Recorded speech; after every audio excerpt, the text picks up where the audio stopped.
Good morning dear students. बच्चों, आज मैं आपका जो 7वां अध्याय चल रहा था पौधे एवं जंतुओं में श्वसन, तो हमने अपने लास्ट वीडियो में आपको कुछ बातें बताई थी कि श्वसन क्या होता है और श्वसन कितने प्रकार का होता है, वायवीय श्वसन और अवायवीय श्वसन क्या होते हैं। यहाँ तक हमारी चर्चा लास्ट वीडियो में हो गई थी।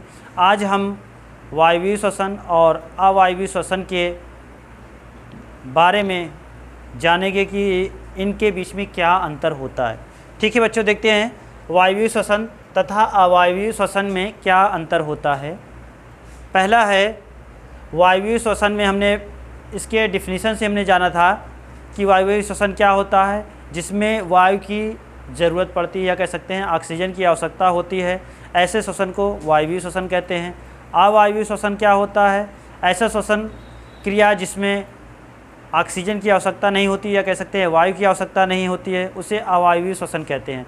तो यही पहला हमारा अंतर हो जाएगा कि वायवीय श्वसन में ऑक्सीजन की आवश्यकता होती है तथा अवायवीय श्वसन में ऑक्सीजन की आवश्यकता नहीं होती है।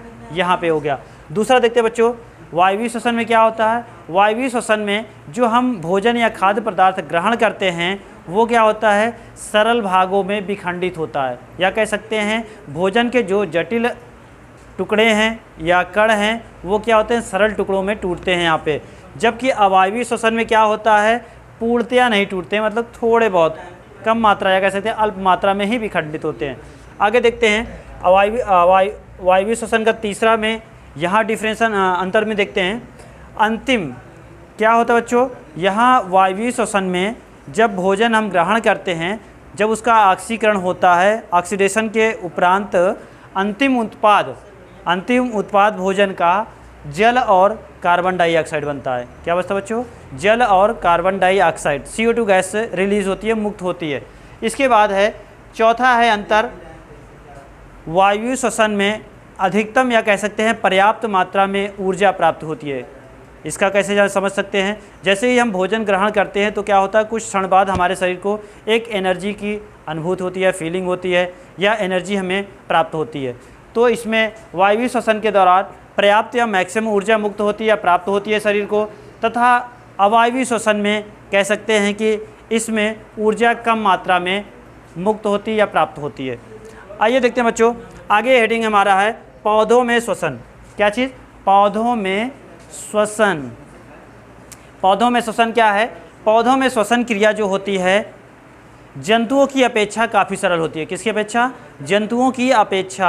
जंतु कौन है, जो जीव जंतु हैं, जो सजीव प्राणी हैं, जो पृथ्वी पर रह रहे हों या पानी में रह रहे हों या दोनों में रह रहे हों, क्या कह सकते हैं आकाश में रह रहे हों या उभयचर हो, जो भी कुछ हैं, पौधों में श्वसन की प्रक्रिया उनकी अपेक्षा बहुत सरल होती है। क्योंकि पौधों में क्या होता है, केवल प्रकाश संश्लेषण होता है। क्या होता है, प्रकाश संश्लेषण की प्रक्रिया होती है।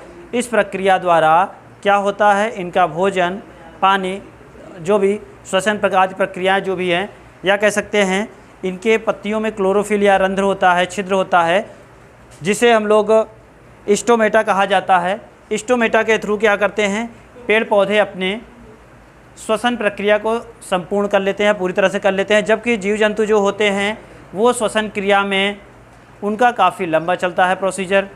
उनमें क्या होता है, वो भोजन ग्रहण करते हैं, भोजन करने के बाद क्या होता है, उसका ऑक्सीकरण होता है, उससे ऊर्जा मुक्त होती है, और जो ऑक्सीजन है, ऑक्सीजन आपकी कोशिकाओं में जाता है। कोशिकाओं में जाने के बाद रिटर्न में, रिवर्स में कार्बन डाइऑक्साइड आपके शरीर से बाहर निकलती है।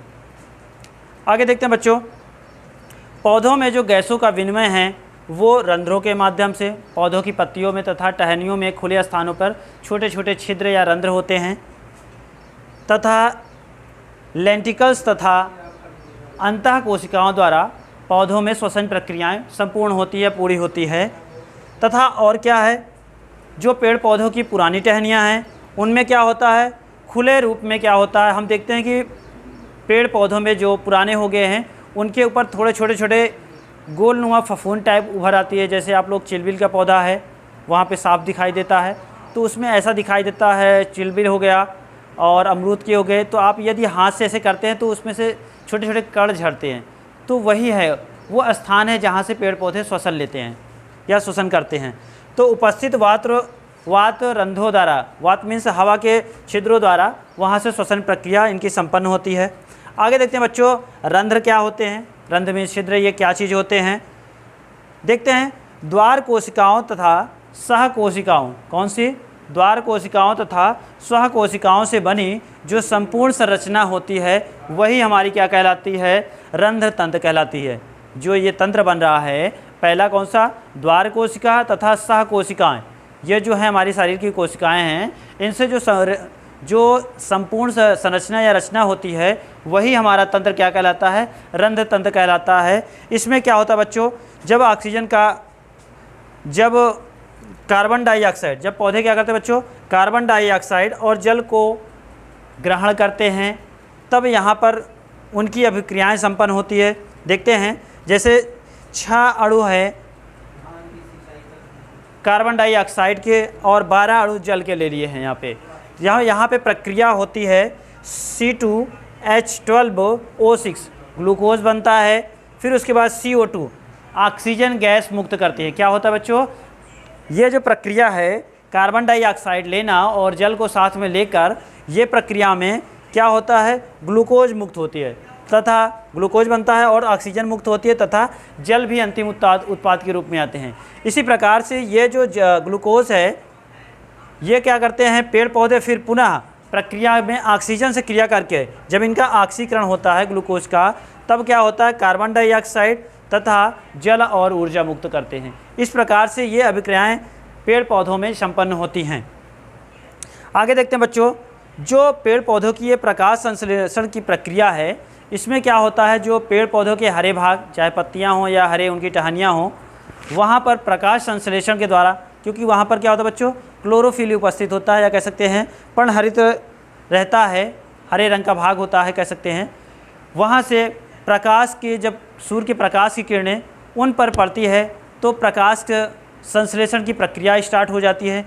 इस प्रक्रिया में क्या होती है, सूर्य से आने वाली जो प्रकाश किरणें हैं उनको अवशोषित करके या ग्रहण करके ये पेड़ पौधे प्रकाश संश्लेषण की प्रक्रिया को संपूर्ण करते हैं, पूरी तरह से इसको संतुलित करते हैं, और जिनसे इनको भोजन भी प्राप्त होता है या भोजन बनता है इनका।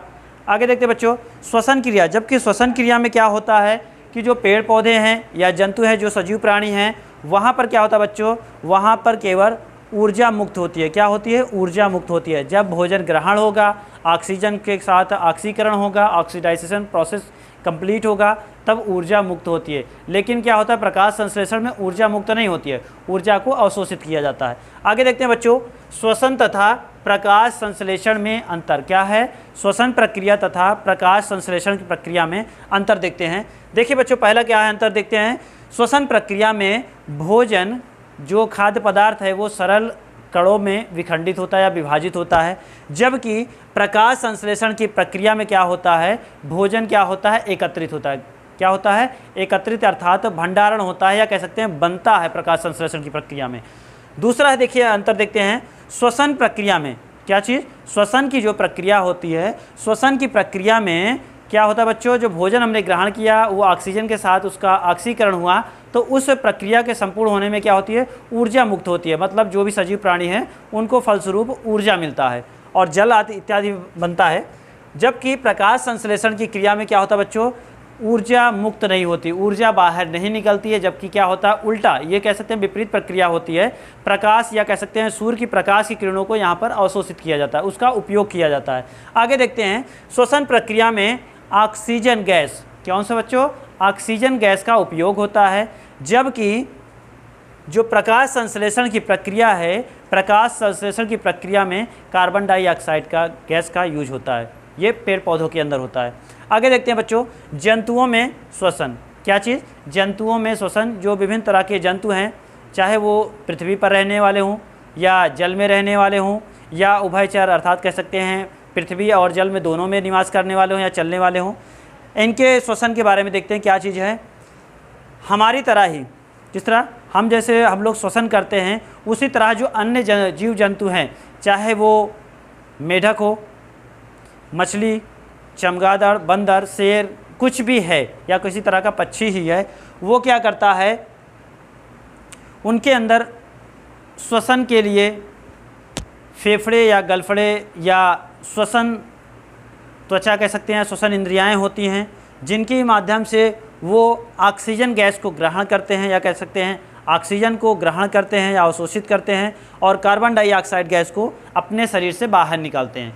क्या निकालते हैं? कार्बन डाइऑक्साइड गैस को बाहर निकालते हैं। ऑक्सीजन को ग्रहण किया, ऑक्सीजन ग्रहण करने के उपरांत जब प्रक्रिया ये पूर्ण हुई तो उसके बाद कार्बन डाइऑक्साइड गैस निकालते हैं। इसी तरह से जो साधारण जीव हैं, साधारण जीव जैसे एक कोष की जो खुले आँखों से हमें दिखाई नहीं देते हैं, ये बहुत ही सूक्ष्म होते हैं, इनको माइक्रो सूक्ष्मदर्शी की सहायता से देखा जा सकता है। जैसे कि अमीबा है, पैरेमीशियम है, यूग्लेना है आदि जो एक कोष की जीव हैं, इनमें क्या होता है? श्वसन के लिए, क्या चीज़?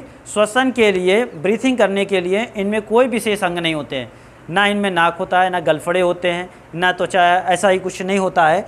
तो ये क्या करते हैं? ये जल से सीधे ही क्या करते हैं बच्चों? ये जो एक कोशिकीय जीव है ये जल से सीधे ही क्या करते हैं? ऑक्सीजन का या श्वसन का जो भी है गैसेस का विनिमय करते थे, आदान प्रदान करते हैं। बाहर से ऑक्सीजन को डायरेक्ट अपने स्किन से अंदर ले लेते हैं और डायरेक्ट ही स्किन के थ्रू बाहर भी निकाल देते हैं कार्बन डाइऑक्साइड गैसेस को।